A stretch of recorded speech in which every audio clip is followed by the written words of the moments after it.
I'm the wayward, 17 years married. I had my first affair 12 years ago. Back then I called it venting with a coworker. It was an emotional affair I refused to name. We drifted after I changed jobs shortly after, and I told myself that meant it didn't count. At that point we were 10 years in.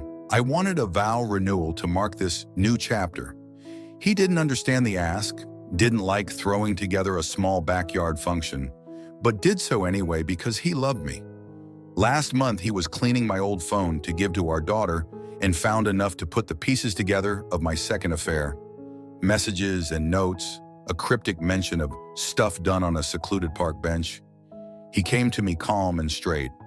I found the messages. I'm afraid of what this means. Does it mean an affair?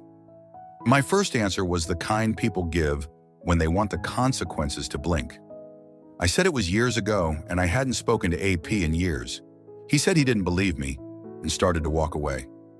I called after him and tried again. I messaged him, but nothing happened. He looked at me like a person who'd put down a heavy bag and didn't intend to pick it back up. He said he knew about the park bench and the notes and that he didn't believe me. So I told the truth the way a coward does, after I was cornered. Yes, we met on a bench this spring. Yes, we might have kissed. Yes, there were Zoom catch-ups that were flirting. Yes, I messaged while sitting across from him on our family trip while he drove, and our kid counted tunnels. I typed, "I wish you were here" in that car. I hate writing that, but it's the truest sentence in this post. He exposed the affair to AP's wife. Never once did he say anything more of the affair. He shut me out, then went behind my back and just handed the truth to the person who deserved it too. AP chose his wife within hours. He sent me a single line, "I can't do this," and blocked me. That happened on the weekend of my birthday. The birthday timing just stripped the fantasy quickly. Now everything is in chaos. We are divorcing and he's forcing me out of the house. The friend group knows.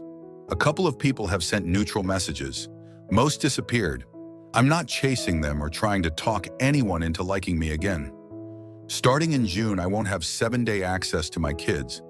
When I look at the family calendar and realize there will be school nights, I'm not there for the spelling list or the piano practice or the quiet 5 minutes after lights out when a kid suddenly wants to tell you about recess. I keep thinking about the vow renewal last time. It wasn't really about that. I wanted to buy a clean conscience, to stage a fresh start while I was still lying. How stupid and impulsive have I been? He still would have tried if I'd been honest when he asked the simplest question in the world. Instead, I trickle-truthed.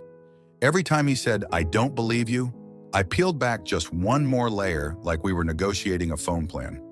I'm not here to argue for reconciliation. He's already moving forward, and I can feel the relief in him that he doesn't have to carry my doubt anymore. I'm not asking him to comfort me about consequences I created. I'm not going to turn the birthday dump into a sob story or paint AP's wife as anything but the person I helped hurt. I ended contact. No peeking, no closure, no checking her socials, no last letter to make myself feel decent.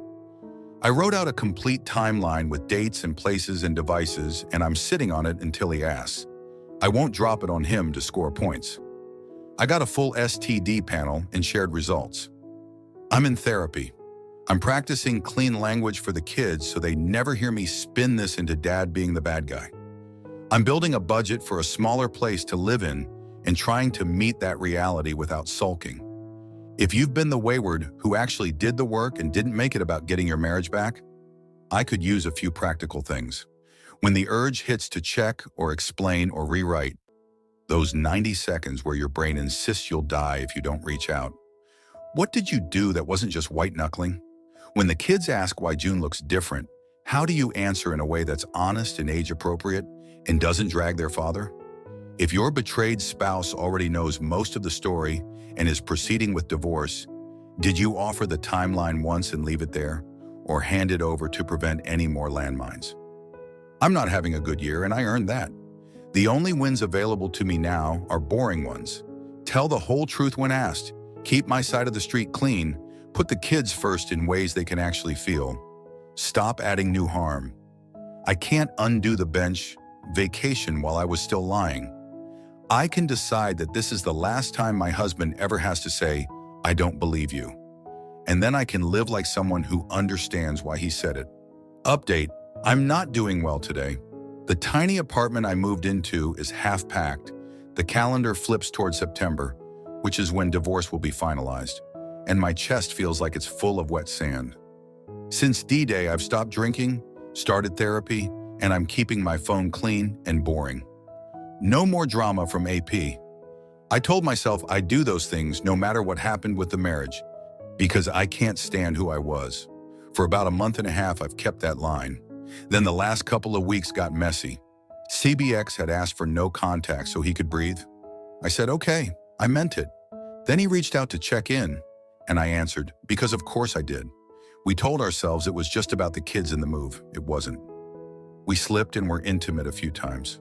I'm not blaming him. I said yes. After, the silence came back even heavier because nothing was actually clear. It felt like stealing warmth from a house that's already been sold.